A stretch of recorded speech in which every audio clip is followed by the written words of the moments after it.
ଆଜିଠାରୁ ରେଳ ଯାତ୍ରୀଙ୍କ ପାଇଁ ବଦଳିଲା ନିୟମ, ଟିକେଟ୍ ବୁକିଂରେ ଦେଖା ଦେଇପାରେ ସମସ୍ୟା। ଯଦି ଆପଣ ଟ୍ରେନରେ ଯାତ୍ରା କରୁଛନ୍ତି ତାହେଲେ ଏହି ଖବର ଜାଣି ରଖନ୍ତୁ। 15 ଜୁଲାଇ ଅର୍ଥାତ୍ ଆଜିଠାରୁ ଭାରତୀୟ ରେଳବାଇ ଯାତ୍ରୀମାନଙ୍କ ପାଇଁ କିଛି ପରିବର୍ତ୍ତନ କରିଛି। ତତ୍କାଳ ଟିକେଟ୍ ବୁକିଂ ସ୍ୱଚ୍ଛ ଏବଂ ସୁରକ୍ଷିତ କରିବା ପାଇଁ ରେଳବାଇ ଏକ ବଡ଼ ନିଷ୍ପତ୍ତି ନେଇଛି।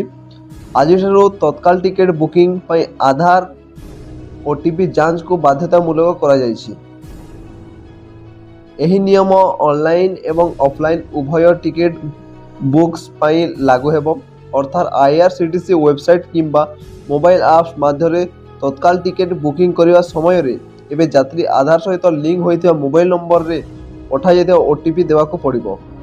ଏହି ନିୟମ ସମସ୍ତ ଏସି ଓ ନନ୍ ଏସି ବର୍ଗ ତତ୍କାଳ ବୁକିଂ ପାଇଁ ପ୍ରଯୁଜ୍ୟ।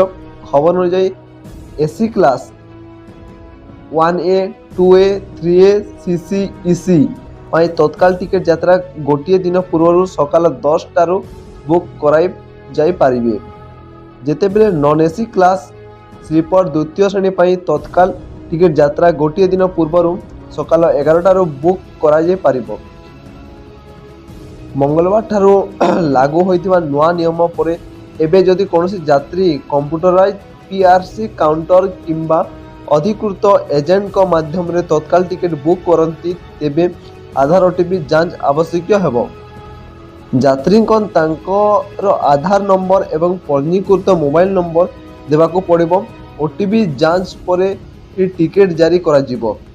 ଆଇଆର୍ସିଟିସିରେ ତତ୍କାଳ ଟିକେଟ୍ ବୁକ୍ କରିବା ପାଇଁ ଆପଣଙ୍କ ପ୍ରୋଫାଇଲ୍ ଆଧାର ସହିତ ପ୍ରମାଣିତ ହେବା ଆବଶ୍ୟକ। ଯଦି ଏହା କରାଯାଇ ନାହିଁ ତେବେ ଆପଣଙ୍କ ଟିକେଟ୍ ବୁକ୍ କରିପାରିବେ ନାହିଁ। ଆଇଆର୍ସିଟିସି ୱେବସାଇଟ୍ କିମ୍ବା ଆଇଆର୍ସିଟିସି ରେଲ୍ କନେକ୍ଟ ଆପ୍ରେ ଲଗ୍ଇନ୍ କରନ୍ତୁ। ଏଠାରେ ମାଇ ଆକାଉଣ୍ଟ କ୍ଲିକ୍ କରନ୍ତୁ। ତାପରେ ଆପଣଙ୍କ ପାସୱାର୍ଡ଼ ଆଇଡି ଦିଅନ୍ତୁ, କ୍ଲିକ୍ କରନ୍ତୁ ଏବଂ ପ୍ରକ୍ରିୟା ସମ୍ପୂର୍ଣ୍ଣ କରନ୍ତୁ। ବୁକିଂ ସମୟ ପରିବର୍ତ୍ତନ ଆଇଆର୍ସିଟିସି 1 ଜୁଲାଇ 2025 ଠାରୁ ଅଧିକୃତ ଏଜେଣ୍ଟଙ୍କ ପାଇଁ ବୁକିଂ ସମୟ ପରିବର୍ତ୍ତନ କରିଛି। ଅଧିକୃତ ଏଜେଣ୍ଟ ମାନେ ଆଉ ସକାଳ 10ରୁ ସକାଳ 10:30 ପର୍ଯ୍ୟନ୍ତ ଏସି କ୍ଲାସ୍ ଟିକେଟ୍ ବୁକ୍ କରିପାରିବେ ନାହିଁ।